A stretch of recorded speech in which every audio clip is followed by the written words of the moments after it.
বিসমিল্লাহির রহমানির রহিম। আসসালামু আলাইকুম। প্রিয় দেশবাসী, ঈদ মোবারক। ত্যাগ, তাকওয়া আর সংযমের শিক্ষা গ্রহণের মধ্য দিয়ে মাসব্যাপী সিয়াম সাধনার পর ব্যক্তি, পরিবার, সমাজ এবং রাষ্ট্রীয় জীবনকে সুন্দর ও পরিশুদ্ধ করার পাশাপাশি মুসলিম উম্মার বিশ্বজনীন ঐক্য, সংহতি, সহমর্মিতা এবং অনাবিল আনন্দের বার্তা নিয়ে এলো পবিত্র ঈদ উল ফিতর। ঈদ উল ফিতর উপলক্ষে আমি বাংলাদেশ সহ বিশ্ব মুসলিম উম্মার প্রতি জানাই আন্তরিক শুভেচ্ছা, অভিনন্দন ও মোবারকবাদ। ঈদ মোবারক। প্রিয় দেশবাসী, বীর জনতার রক্তক্ষয়ী গণ অভ্যুত্থানের মাধ্যমে ফ্যাসিবাদের পতন ঘটিয়ে দীর্ঘ ১.৫ দশক পর গুম, খুন, অপহরণের ভয়হীন স্বাধীন সার্বভৌম এক গণতান্ত্রিক পরিবেশে দেশের আপামর জনগণ এবছর পবিত্র ঈদ উল ফিতর উদযাপন করছেন। এবারের ঈদ আনন্দে তাই যোগ হয়েছে উচ্ছ্বাস, উৎসাহ, উদ্দীপনার এক নতুন মাত্রা। তবে মানুষের মনে পবিত্র আনন্দ উৎসবের এমন এক বাধাহীন উন্মিমুখর সময়ও অনেক মায়েদের মনে নেই ঈদের আনন্দ, অনেক পরিবারে নেই উৎসবের আমেজ। কারণ ফ্যাসিবাদের দীর্ঘ ১.৫ দশকের গুম, খুন, অপহরণ, জুলুম, নির্যাতনে স্বজনহারা, সন্তানহারা লাখো পরিবারে নেমে এসেছিল জাহিলিয়াতের অন্ধকার। শুধুমাত্র জুলাই আগস্টেরই পলাতক স্বৈরাচারের পতনের শেষ দিনগুলোতে প্রাণ হারিয়েছেন নানা শ্রেণী পেশার হাজারো মানুষ। ছাত্র, যুবক, কৃষক, শ্রমিক, রাজনৈতিক কর্মী কিংবা নিরীহ পথচারী, এমনকি নারী, শিশু, বৃদ্ধ পর্যন্ত সেই ফ্যাসিস্টের বুলেট থেকে রক্ষা পায়নি। আহত হয়েছেন প্রায় ২০,০০০-এরও বেশি মানুষ।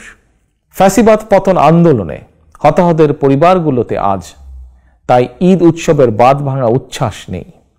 ঈদের দিনেও হয়তো সন্তানহারা কোনো কোনো মায়ের চোখে থাকবে পানি। এই আনন্দ ঘন সময়ও স্বজনদের হৃদয় আপনজন হারানোর নিঃশব্দ কান্না। মাফিয়া চক্রের নির্মমতায় হাসপাতালে চিকিৎসাধীন আহত প্রিয় মানুষটির কাছে বসেই অনেককে এই ঈদ আনন্দের এই দিনটিতে কাটাতে হচ্ছে আশা, নিরাশা অথবা হতাশায়।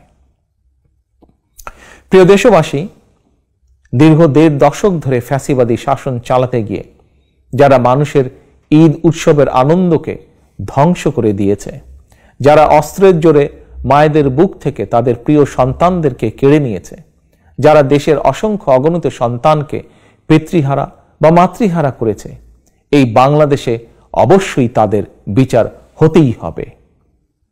যে কোনো মূল্যে পলাতক স্বৈরাচার আর তাদের দোসরদের বিচারের মুখোমুখি করার মাধ্যমে দেশে আইন ও ন্যায়ের শাসন প্রতিষ্ঠা করে সন্তানহারা মায়েদের মনে, স্বজনহারা শোক সন্তপ্ত পরিবারে একটু হলেও সান্ত্বনার বার্তা দেওয়া হবে।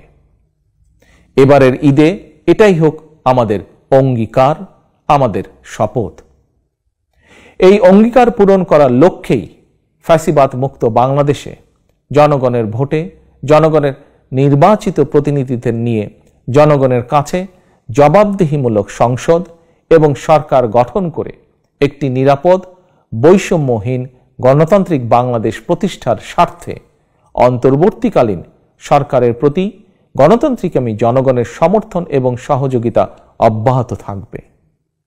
প্রিয় দেশবাসী, আজকের এই পবিত্র দিনে আল্লাহর দরবারে ১৯৭১ সালে স্বাধীনতা অর্জনের যুদ্ধ, ২০২৪ সালে স্বাধীনতা রক্ষার যুদ্ধ এবং দেশে গণতন্ত্র প্রতিষ্ঠা যুদ্ধের সকল শহীদদের আত্মার মাগফিরাত কামনা করছি। ঈদের দিনের মতোই আপনার, আমার, আমাদের সকলের তথা ধর্ম, বর্ণ নির্বিশেষে প্রতিটি নাগরিকের প্রতিটি দিন, প্রতিটি ক্ষণ হয়ে উঠুক সৌহার্দ্যপূর্ণ, উৎসব মুখর আর আনন্দময়। এই প্রত্যাশায় আবারও দেশবাসীকে জানাই পবিত্র ঈদ উল ফিতরের শুভেচ্ছা। ঈদ মোবারক। আল্লাহ হাফেজ। বাংলাদেশ জিন্দাবাদ। বাংলাদেশ জাতীয়তাবাদী দল জিন্দাবাদ।